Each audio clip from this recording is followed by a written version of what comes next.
the dictionary, the word tariff, and then the fake news got on me. They said, well, what about God? What about your wife? What about your family? What about... So they were just killing me because I said it's my favorite word. I said, all right, it's my fifth favorite word. So it's my fifth favorite word. But because of tariffs, and the proper use of tariffs, so you have to use them in a certain way. But we've been ripped off in this. I've been talking about it for years. We've been ripped off in this country for decades. And we lost our car industry. Think of it. There's a person here making utensils, beautiful forks and knives and things. Where is that person? Who's around here? And he was telling me, he said, China's coming in and they're ripping us, and we have a tariff. It's 25%, but it's not enough because they have certain advantages that you're not going to have. But the advantage you have is you have a higher quality product. And I'm going to be able to take care of that very easily, just by putting it up. You'll be treated fairly. It's just really tough. And it's amazing you've done as well as you've done, but you did that because of the quality of your product. We have such quality. North Carolina, if you take a look, I'm going to put tremendous tariffs on. That process has already started. It takes me longer now because of the Supreme Court decision. I have to go through a process. It's ridiculous. But we don't like it. We like to do what's right and get it done instead of having to do a report which is going to come out and say the exact same thing that everyone knows. But you can tell the people in North Carolina that, we used to have a great furniture business. I built a lot of hotels and a lot of different buildings where I need furniture. I would go to North Carolina. These were great artists. And China essentially put them out of business because we didn't have a president that was willing to do it. It happened before my term. They've been out of business for a long. I used to go down there and see these people. They were artists with wood. I'd say, I'd like to make the handle a little bit slimmer. Ding, ding, ding, ding, ding. It was like magic. And we lost that whole thing. You can say it's coming back because we're putting tariffs on furniture where you'll be able to more than compete. We have to protect our businesses. Same thing with you in the utensil business. Your stuff is so beautiful, but it's very tough when you're competing against something that is cheap and, because of the lack of protection that you've been given, it just puts you out of business. So you actually said thank you for the tariffs, but the tariffs really aren't high enough, in my opinion, in that particular thing. But with the furniture, we're going to bring all the furniture back to North Carolina, and you're going to see it'll be as robust as it was 25, 30 years ago. The greatest furniture people in the world. And they got stolen. They really didn't take them.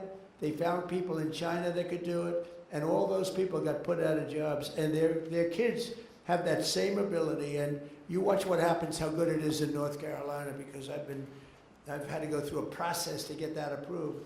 But now it's approved, and you're going to be, again, the furniture capital of the world, because nobody can do that quality. And I know the quality. I buy a lot of things from China. And because I was forced to. When I was in the hotel business, I was forced to buy from China because of pricing and for other reasons. What I wasn't getting was the kind of quality that we were getting here. And now you'll have a combination of both, so you can let that be known. I don't know if that's breaking news or not for these people, but to me it's very important. I've been wanting to do it for a long time, and now we have a pretty... Like North Carolina, my administration is also committed to ensuring that American small businesses have access to the credit and capital that they need under Administrator Loeffler, who's phenomenal. She's phenomenal.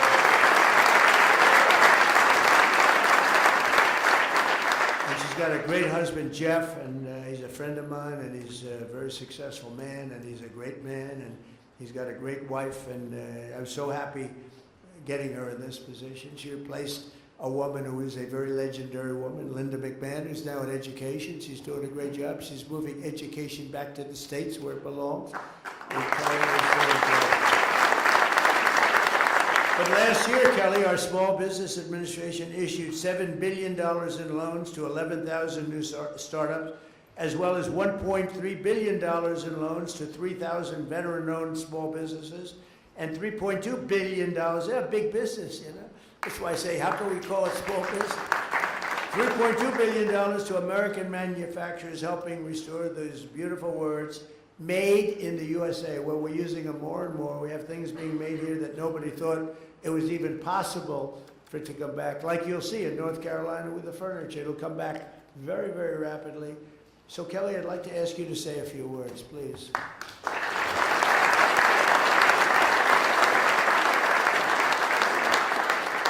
Thank you, Mr. President. First of all, you are the most pro-growth, pro-small business president in American history. Thank you.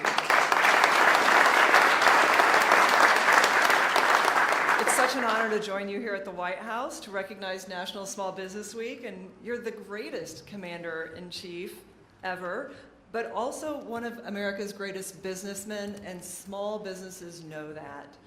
They see that this administration is shifting power and capital from fraudsters and Washington bureaucrats back to Main Street job creators, just like we have gathered in this room today.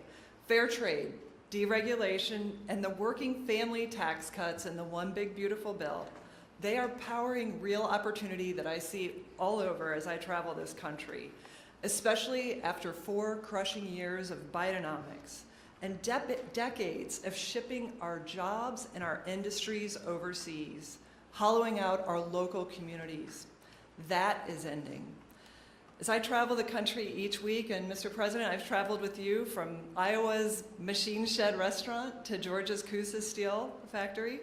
America First policies are restoring the American dream on Main Street to new heights. At generational businesses like Jimmy's Famous Seafood, at industrial innovators like Prince Manufacturing in Georgia and Blue Patriot in Nebraska, who are building big, beautiful new buildings thanks to the working family tax cuts. Today, 98% of U.S. manufacturers are small businesses. They're a critical part of securing our supply chains, and while they contribute to national strength across all kinds of industries, from energy to agriculture to defense and aerospace, America's big manufacturers rely on these producers and their skilled workers. And that's why President Trump's economic agenda means Made in America is coming back, and it's coming back fast.